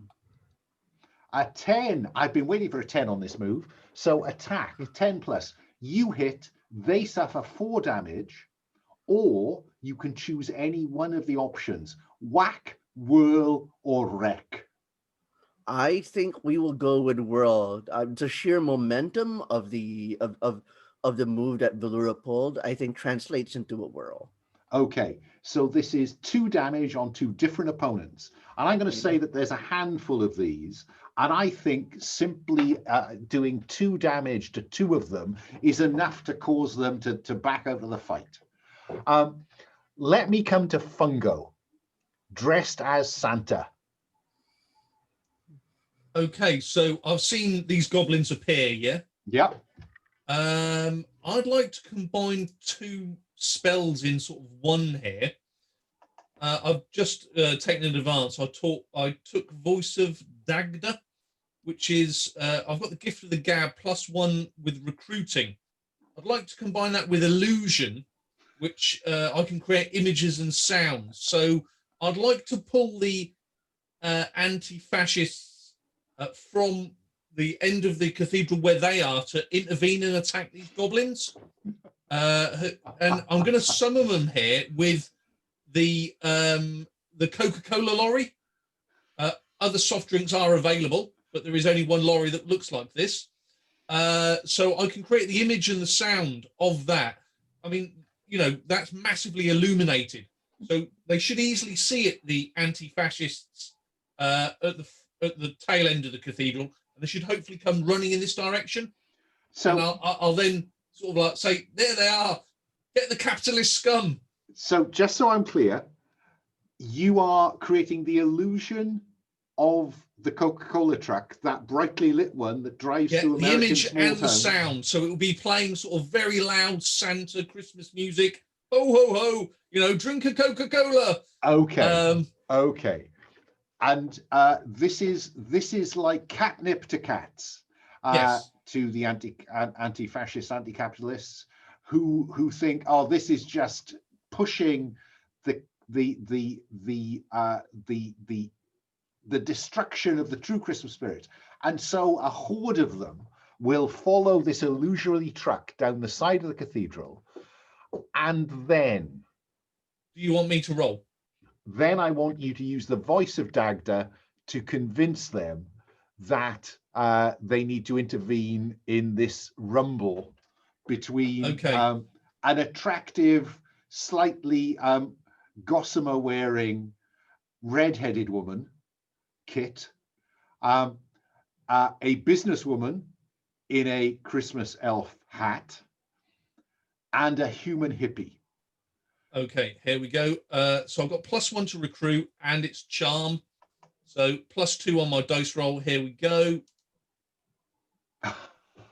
Excellent. Now I've rolled double 5, so it is a double. It is, but it's success, and that takes me to 12. So they are ready to rumble, and these goblins are now facing off a bunch of anti-fascist, anti-capitalist protesters. But let me see if a Gloom event suggests itself to me. 13. Oh, yes. It says sounds are absent. It's silent here. So while inside this bubble, there's shouts and aggro going on, it's entirely quiet back in the square. Everybody thinks the anti-capitalists have moved on, and this doesn't attract any police attention. So Excellent. with that all in mind, let me go first to Shelly. Shelly, you backed off Yeah, from the yeah, skinhead goblins, yeah. who've now dropped their chests while they engage with the anti-capitalist protesters. What are you going to do? I think I want to. I mean, they've dropped their chests, haven't they? And that seems like a good opportunity for me to turn into a magpie and find some shiny stuff for a Christmas tree. Okay, Shelley. Describe what, because there's a bit of a kind of fracas going on, a kind of running fight, rolling fight going on between these two factions. You'll need to get in there and get one of the chests. That's so why I'm going. No, I'm going to transform into a magpie. Oh, literally a magpie. Yeah, I'm I'm not sorry. going in there as a human. I mean, somebody might hit me. Okay. Hello? I missed that entirely. So go ahead. Let's have you weave magic. Yep. What is that? What do I roll that with? Expertise, it's right? charm or expertise. Oh, it's expertise in that case. Very expertise. Which means 5, 7. 7. Yay. So you transform. Yay. But you tell me what the cost of your success. So what do you pick up? What, a ring, a necklace? Something shiny and it's all shiny, and of Yeah. course one of the chests has fallen over and spilled out. Ooh. I think what I'm picking up, let me think. It's kind of a very ostentatious kind of chain that not like a necklace. You would wear it around the neck like a mayor's chain or something like that. Of course, adorned with jewels and stuff like that. And I will grab that, and then I'll find some kind of tree I can put it into because it's Christmas, right? Decoration. So is your intention here just to take that one piece, or are we looking at the magpie going back and going back and going back and going back? I mean, as long as nobody stops me, I will totally go there again, because now I'm a magpie. It seems like a reasonable assumption that. Oh wait, there were all these donkeys. Are they fine? Scattered.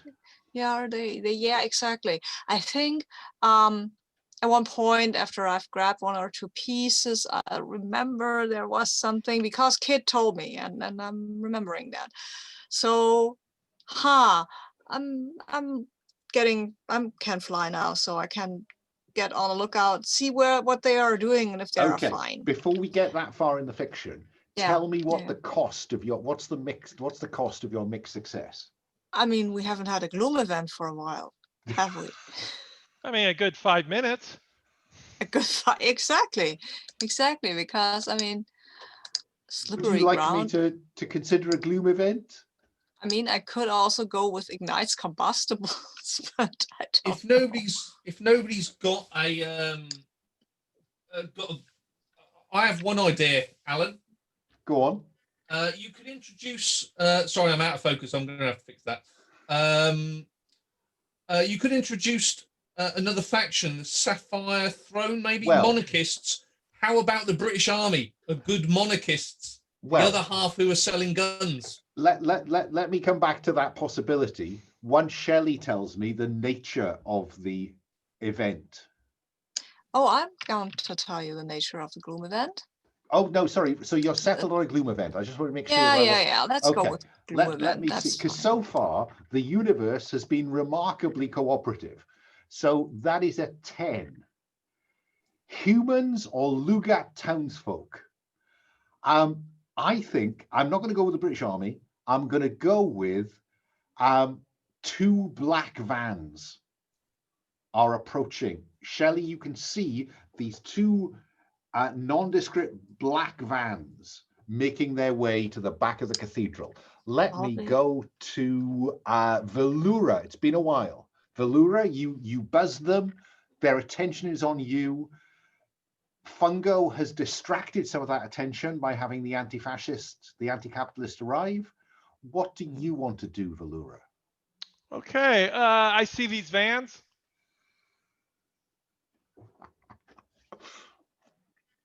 I see the vans. These Yeah, you vans do. come up. Okay, yeah. Cause yeah, I kind of feel like I buzzed and I'm still in the air. So I'm going to yeah, she's actually gonna land on top of the van. Okay, they're moving. I'm going to make you roll for a physical bit of activity here to see Yeah. how good the landing is. We're All looking, right. obviously, for a 3-point superhero landing. Exactly. Reflexes Yeah, or... reflexes. Yeah, reflexes. Ah, 11 minus 1, 10. It's perfect. So, you know, there's this screeching descent, like a red-headed arrow. And then at the last minute, it's just pull up and down, one knee, Yep. one fist. And there's a kind of bang as you hit the top of the van. Yeah. Kit, as I said for Velura, the arrival of the anti-capitalists has pretty much distracted the skinheads, the goblins. So you can either continue to take them on, or you can do something else. Well, as long as Shelly's not in peril anymore, or being harassed, then yeah. So wait, the arrival of the anti-capitalists in black vans? Well, the anti-capitalists joined battle with the skinheads, All and right, sorry. then Shelley has spotted the arrival of 2 black vans, sinister black vans. Oof. Who's on my left? Who's on my right? And you've just seen Velura land on top of one of them. There are 2 vans, so I'm gonna try to back up Velura, beat a Robin to her bat, just keep up with her. I don't want her to not have backup. So I'm seeing you sprinting towards the vans. Yeah. Where Velura is on the top of one, just balanced perfectly as they continue to make their way towards the cathedral. You're running towards them. What do we see you do, Kit? I sort of plant. First, I put away the daggers, then I plant my hand on the ground and sort of do an upside down jump onto the roof of the other van. So you're fine. So somersault onto the top of the van. Roll with reflexes, Kit. All right. Here we go. That is a 9. So on a 9, you achieve it, you land, but tell me what the mixed success looks like. Consumes resources. You could drop your bow, for instance. Yeah. Or, of course, you can always trigger a Gloom event. Let's see. I would say, has anybody come out of the van yet? No, they're still moving. They're still approaching the rumble at the back of the cathedral. But that's obviously where they're heading. Dropping the bow is probably the best scenario here, or the more interesting scenario here. Okay, so you drop the bow. Fungo, you've seen all of this happening. You've got the rumble going. What does Santa do? So am I at the stage where I see these 2 black vans pull up? I would like to apply my might and maybe a few nuns. I want to sort of start rocking one of these vans. Okay. So I can only go on one. Well, let's. So you're going to let them pull up. Yeah. Okay. At the point they pull up, the sides open, and a bunch of black-clad blokes jump out. I will as Velura well knows, I will go for my steamroller charge into these guys getting out of the van. Okay. Headbutt.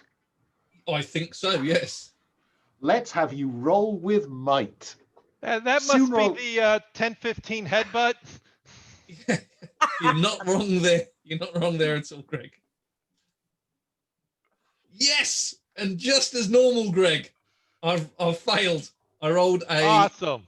a 2 and a 1 plus 2 only gives me 5. As is kind of traditional on these occasions, as Fungo puts his head down, and what the guys in black see is Santa running towards them with his head down, and they just step out of the way, and he rockets into the side of the van.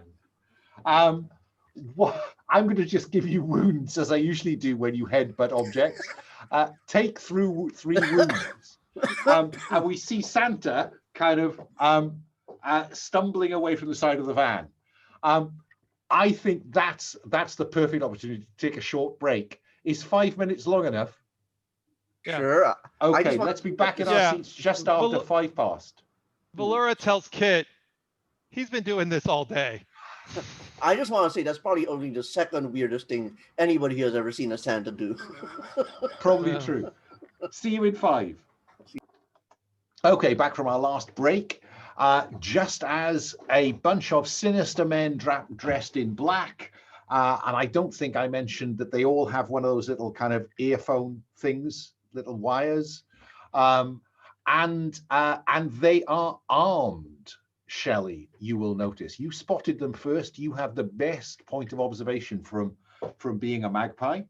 So they are armed, but they're also they also have stab vests and batons, and it looks like, but there is no marking on them to suggest that they are official police, but they do look very professional.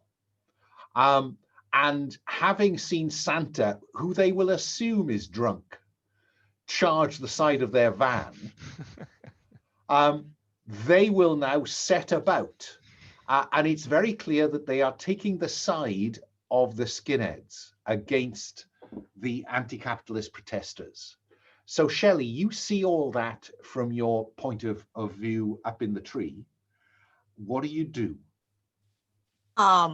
Wow, that's not cool. That's not cool at all. I have to do something here. I'm a magpie, right? So At the moment. Wait, there is still this chest, and there is gold stuff in it, and gold is heavy, so I'm swooping down, picking up a golden cup and dropping it on the head of one of these black clad guys, because A, maybe they'll like gold, B, maybe this will cause distraction, or even, I don't really want to hurt them, but just mostly just distract them because there's gold. Maybe they want the gold. I mean, these are humans. Humans are greedy. Everybody knows this. Okay, I think this is reflexes to throw treasure at black-clad special operatives. Yep, that seems fair. Oh, has the situation changed enough for me to recover my wits, by the way?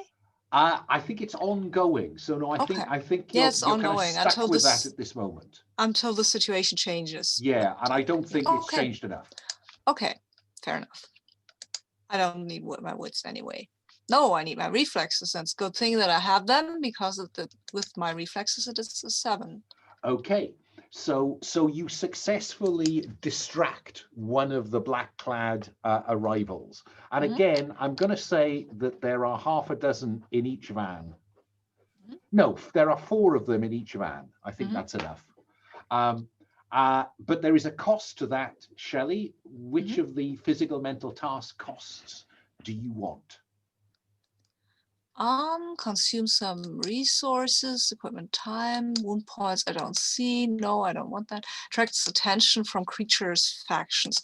I mean, yeah, I want to attract a bit of attention at that point. So, yeah. So one of them is now kind of looking up or looking round as if to say, where did that gold cup come from? I'm not sure that they're particularly interested in it for its value, but I think they are. He is wondering where it came from. Let me go next to Velura. Yes. So she'll be on how many vans and how many people? 2 vans, 4 people in each. Oh wow, so we got a whole bunch. All right. But remember, Velour, you do have quite a big crowd of anti-capitalist protesters and only half a dozen goblins. yes.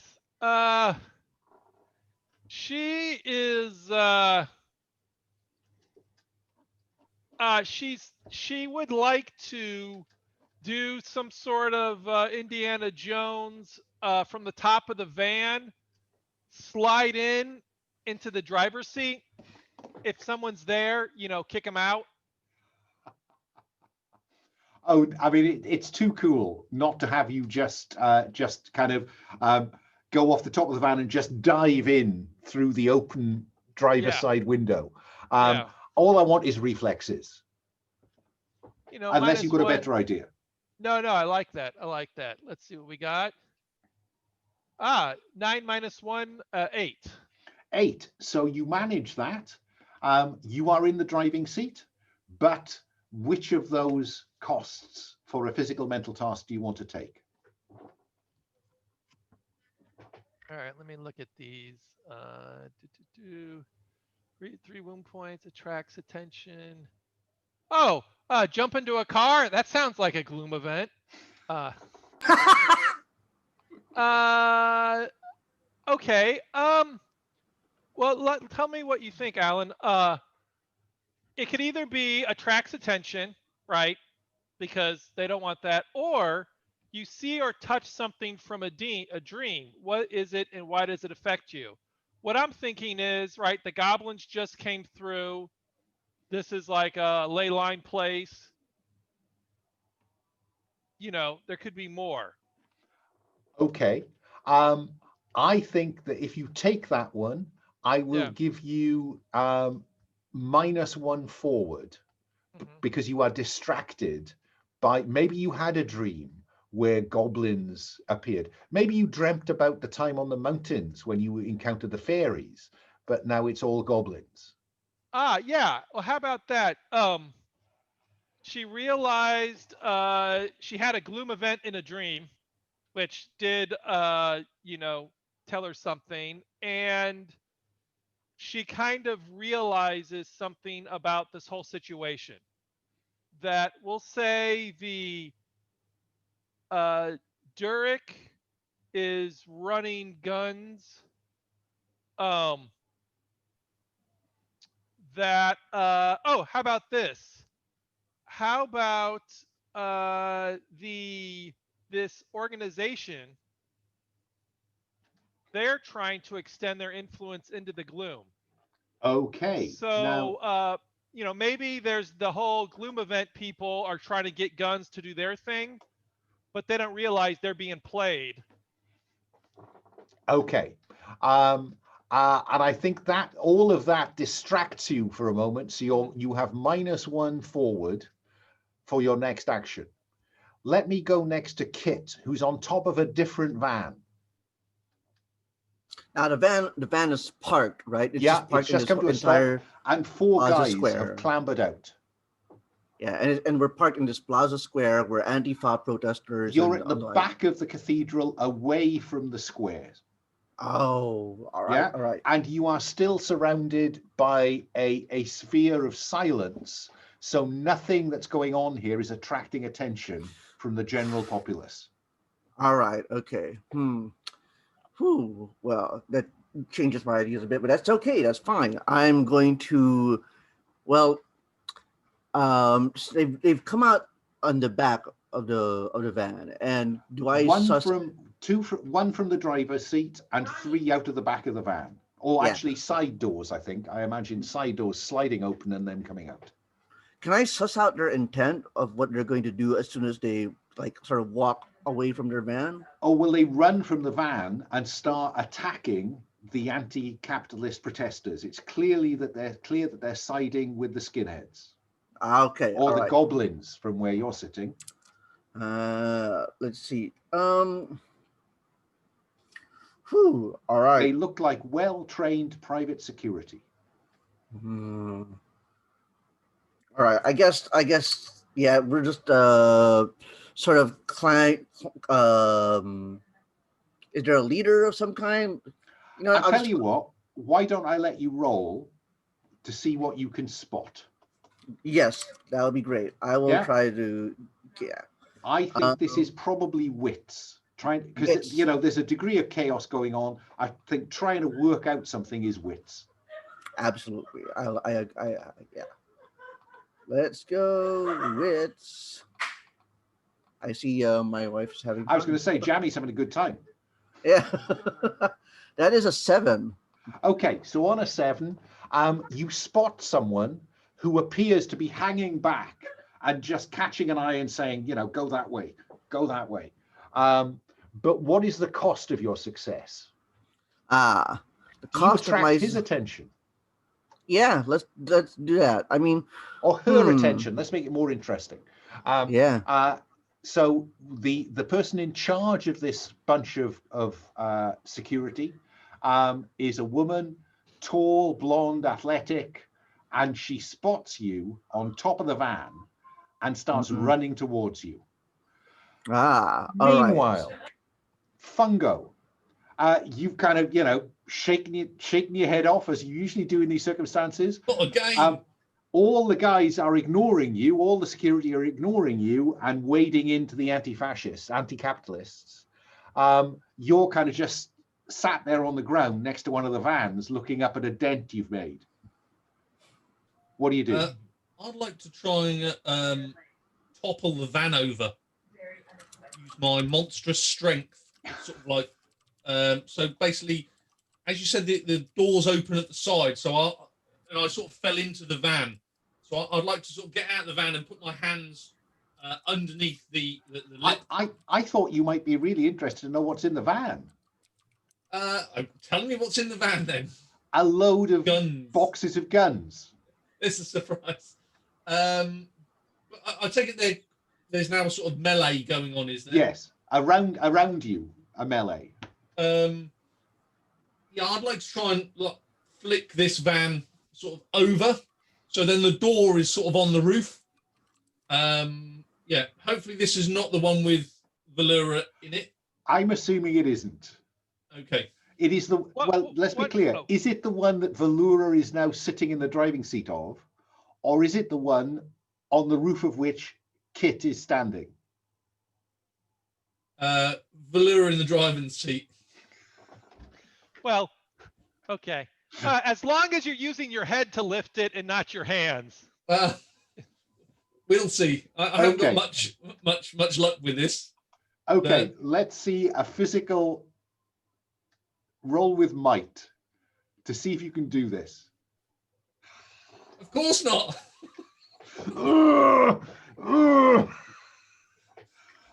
What is the cost of this, Fungo? I develop a hernia. Another 3 wounds? No, that's getting a bit boring. I have one. It says the Weaver checks the Weaver's move list. Okay, the Weaver checks the Weaver's moves list, and has you not notice that the leader of this group is running towards Kit, but has to go through you to get to that part, to the van. So that athletic blonde woman is running towards Kit, but you are between her and you. Straining myself horrendously, getting nowhere. Okay, let me go round again. Shelly. I have to say, apart from distracting one of them, the throwing gold at them does not appear to have changed the balance of the battle here. Okay, then the goblins are still there, right? They're still The there and fighting. goblins and this security who appear to have, they are much better equipped for this than a bunch of people who are hitting them with placards. Yeah, I think the goblins will still care about the gold because they're goblins, right? They might So well.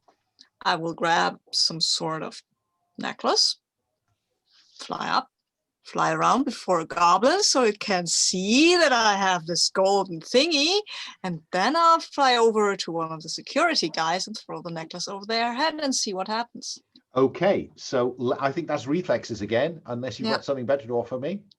Yeah. Oh, I could whip up the nuns with a rebel song. I'm going to do that next. But right now I'm still on my bird shape, which I kind of like for a situation like that because I won't get hit that badly and I'm not the bravest cookie in the jar. Oh, wow. This does not go so well because I'm at a 4. I think that as you go to drop it on this security person, I think they see you coming and they grab the necklace before you can let it go and flick you into a tree. Oh. Would you take 3 points of damage, please? As you can. It's human-sized damage, so you're very resilient for a magpie, I tell you. Yeah. Let's go to Velura next. So you're in the car and you felt it just rock a little bit, but not a lot. What do you do, Velura? Yeah, she looks out the rear view mirror, the side rear view or side view mirror, and she sees Santa doing something like what? Wait, she sticks out her head. Fungo, what? There's guns. There's guns in here. And she goes, Fungo, and she just, we'll say the keys are in the ignition. Of course. And so she just, she drives off, maybe spattering a bunch of blood or mud onto Fungo accidentally. And okay, wheel spin. Yeah. And off. Yeah. I'm not going to make you roll for that. You've got keys, and we're going to assume that you learned to drive at some point. Right. So, Fungo, Velura, there's wheel spin, and she's about to drive the van away. What do you do?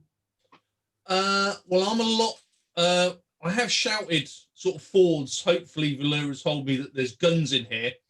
But I'm quite concerned about this woman charging sort of by me towards Kit. Yeah. I'd like to do something to her. Could I hit her with my pot of acid? I haven't used it. I don't think anybody's used any of their sort of equipment, really. No. So go ahead. Roll to fight. Is this might? This is might. Okay. Well, it's bound to end badly. But not today. That was actually about the only might roll I've ever made. A 5 and a 3 plus 2, 10. Do you whack, whirl, or wreck? The way I'll play this is that you'll do damage as the move described. Because you used acid, it will continue to do damage. I think whirl. So I'm going to spray it on her and her sort of kin. I don't. She's coming. No, I think she was coming at you on her own. Okay, well then it's got to be wreck. Okay, because she does have a stab vest on, so I'm going to have the acid destroy the stab vest. And you do 2 points of damage on her, which certainly puts a crinkle in her day. Kit, you see this. You wouldn't have got to move before she arrived, but Fungo's intervention has slowed her down, just interrupted her momentum. What do you do from the top of your van, Kit? Oh, you are muted. So she's been splashed with some acid. So I guess that what I would try to do is maybe, since she's heading for me anyway, sort of like try to jump down and slide and either go over her or go under her, whatever seems like to make the most sense there. So is your intention to avoid her or My to intention confront her in some way? to reposition so that I can get her from behind. Okay, okay. Well, let's have you roll with reflexes then to put yourself in the right place. If you succeed, I'll give you +1 forward. All right, Does that seem fair? that seems fair. Let's see. Yo. 4, 5, 6, 7, 8. 8. So you land behind her. So you will have advantage when you attack her next, but there is a cost to that. So look at the physical and mental and tell me what the cost is. I'd say that attracts attention from Okay, creatures and and I factions, think and it would be that- the other agents. I would Exactly. I think another couple of agents are now following up towards realizing that she's isolated and in conceivably a bit of trouble. 2 more agents are coming your way. But I'm going to let you go straight on to that attack with +1. Can All I right. remind you, Kit, that you, because of your love letter, you hold 2 to use in +1s as long as you can relate it back to your time in the market playing shell games. Yeah, you know what? I've been trying to spin this all day in my head with how to gain an advantage. I haven't thought of anything creative yet, but now that you prompted me, I think I got something, which is in the midst of all the shell games, I would say that I managed to annoy someone or like make them feel cheated or swindled. In fact, I would say it happened when I was playing completely fair. Okay. And yeah, just for a little flavor to that story. And just as when they sort of like decided to attack me is when I figured out how to sort of dodge and gain an advantage using the wall next to me, and sort of like I've been mastering that move lately, and so I use that against the van itself as well. I like that. So you now have +1 forward for positioning, and you are spending one of your holds to give you +2 to whatever you would normally roll. All right. So +2, and this is a reflex roll. It Yep. is. So, all right, let's do it again. 1, 2, 4. 1, 2, 3, 4, 5, 6. That ain't great. You Oh, had wow. +4, and you still managed to I fail. know. It's almost like the snake eyes came out just for the bonus. Exactly. Well, I think she absolutely predicts that, spins on her heel, and puts her foot straight into your gut. Would you take 3 points of harm, please? I deserve that. Fungo. Yep. 2 more are coming towards you. At the corner of your eye, you can see that Kit's in trouble. I've got to help Kit out. So either intervene or I think fight these 2 off. Okay, go for it. Roll with might to attack them. Here we go. A 2 and a 6 +2, 10. It's all beginning to come together for Fungo. It is. It's the important thing is not to charge anything, obviously. Yeah, I think so. Avoid charge at all cost. So whack, whirl, or wreck. I think whirl. 2 damage on 2 different opponents. Fine. Yeah. So that's another 2 occupied. Let me come to Shelly. You took that thumping blow as you were whirled into a tree. No, no more bird. Bird bad. Bird's too small. Okay. So yeah, great. There is still a lot going on, but our friends, the nuns, are still there, right? The friends, the nuns, are still there. Cool. So then I will attempt to invigorate them with a rousing battle song about. Okay. Just to give you an overview, most of the security are now attracted to the characters, Kit, Velura, and Fungo. Cool. The skinheads are vastly outnumbered by the anti-capitalists. Good. So this, if you could do this well enough, Shelley, you could break the goblins' resolve. I think I'll break, yeah. And can I explain somehow, point some of the anti-capitalists at the guys in black, or maybe not, but these guys look pretty dangerous, right? I think I need to These know are what just the nuns. focus is. Is it to raise the kind of morale of the crowd, or is it to direct the crowd somewhere? I mean, how much trouble do Kid, Velura, and Fungo seem to be, or are they having this thing in hand? I mean, there are three of them. Okay. There is quite a It bit of ain't great. attention on Fungo and Okay, Kit. okay. Velura Then I'll is try. driving away in one of the vans. Okay, that's nice, but I think I'll try to direct the anti-fascists. Okay, okay. To interfere with these government guys, not maybe not violently exactly, but waving placards in their face and saying, "We are the citizens of this country. We pay your taxes," or whatever. Okay, okay. Let's see if that works. That's what, yeah. And With I charm, guess I that's guess. with charms, right? Yeah, but people does apply. I'm not trying Or to the intimidate them. expertise of your song person's ship. Huh? Yeah, I mean, I can use if I can use expertise, I will, Okay, go for that. because I absolutely know a lot of songs. Picking the right song is important here. Oh yeah, it is, and that's why it's now an 8. So yay. Okay, so yeah, so attention is now on them, but Mhm. what's the consequence for you on the 7 to 9 list? It's a social task, right? It is a social task. I think this goes to owe a favor to someone. I will owe them a favor. You will, you will. Yeah, And because hopefully we'll get to the end of this series before they call it in. Velura, True. you've driven away in one of the vans. Where are you going? What's your intention?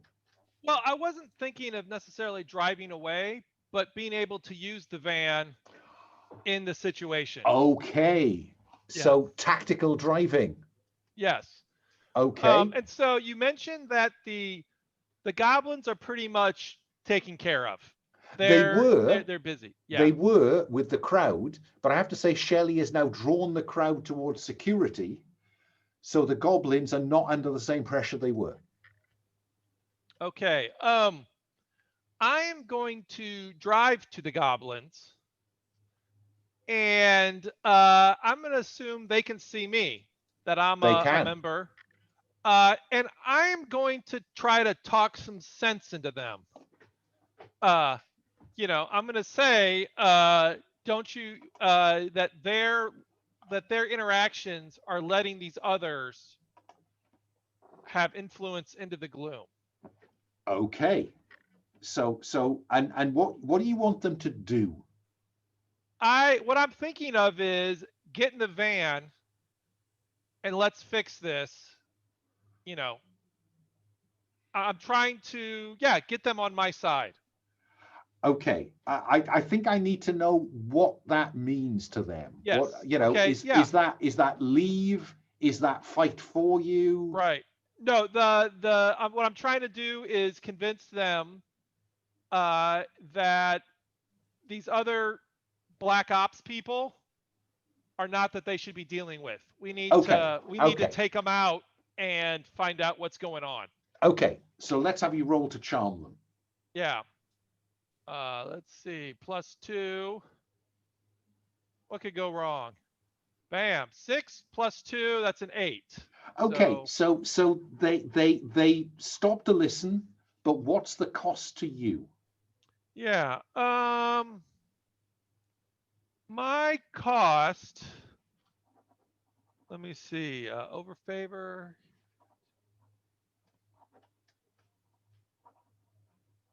Let's see. Incorrect. How about, I don't totally explain everything. You know what I mean? It says incomplete, conflicting, or incorrect, conflicting, incomplete information, what, where, when, who. What I'm thinking is I convince them for the time now that something is awry. Okay, And so it's a temporary effect. Yes, yeah. And so they're like, okay, yeah, maybe we should get more of what's going on with these Black Okay. Ops people. So I Okay. convince them that they need to get more information and we need to hold them accountable.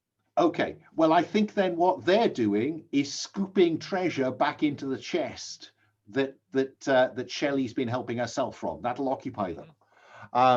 And we have a picture of. Anyway, right. Let me go back round. Oh yeah, very good. I like that picture of our uncompromising agent. Let's just.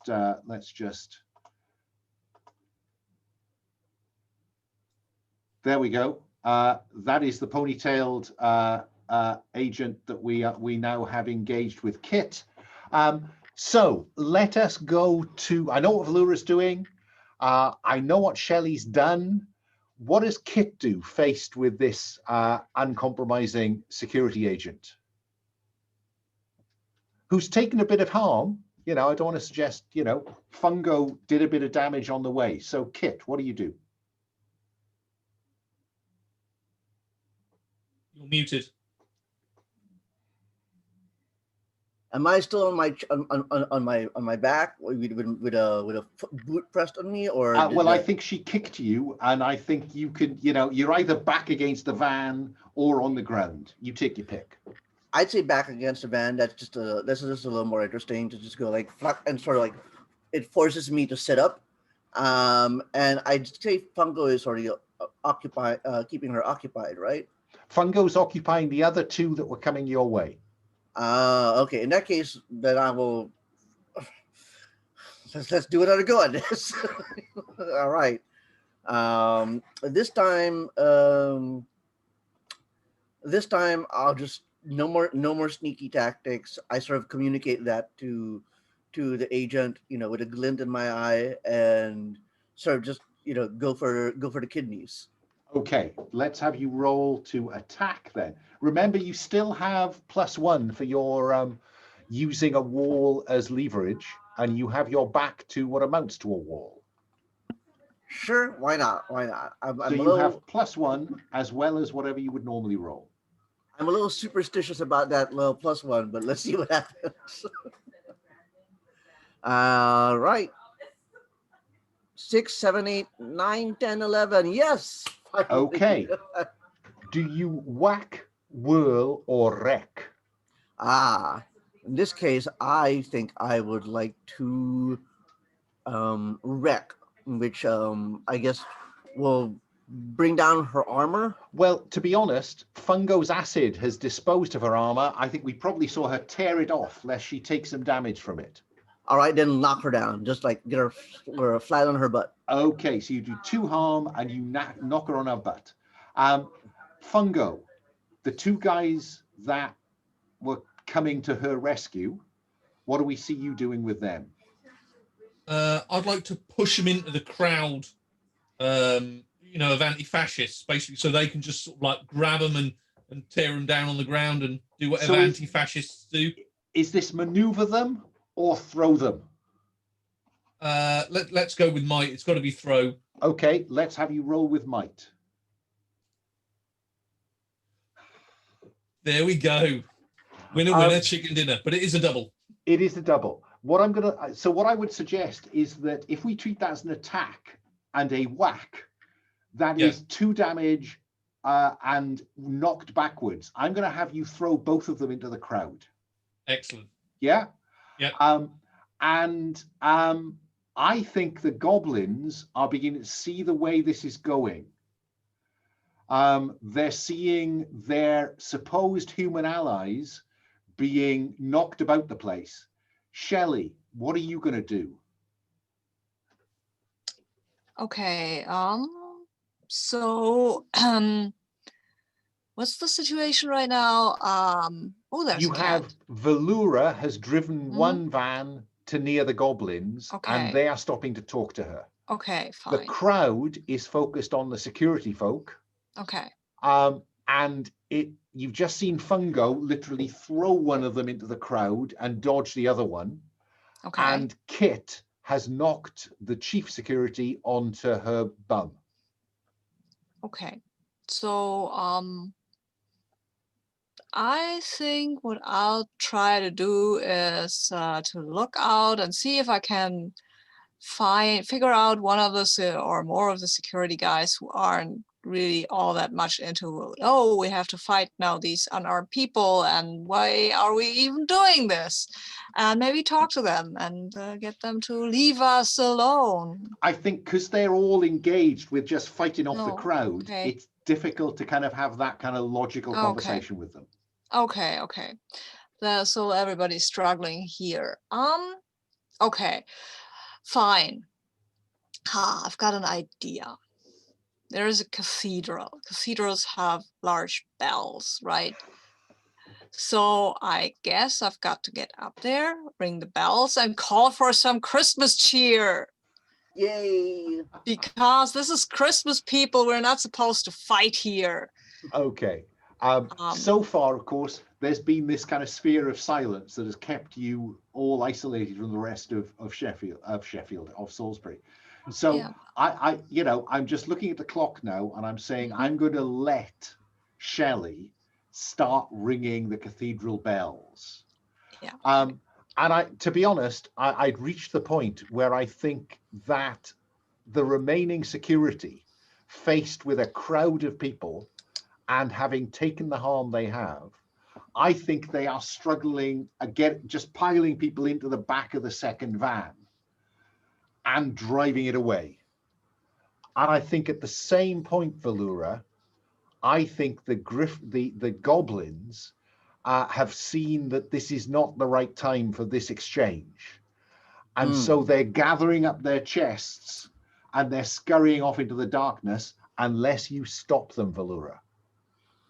Yeah. How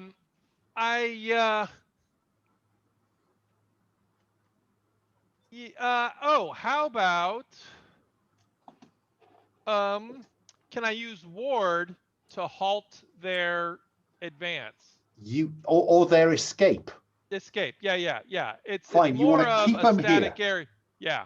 Fine. Let's have you roll with weave magic. All right. I guess that will do expertise since. Oh, it's a 4. Ooh. All together. Yeah, all together.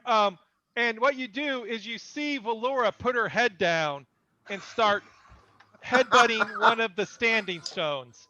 Oh no! And she's like, "Is this how you do it, Fungo? Am I doing it right?" And I think that fail means that the goblins escape into the night.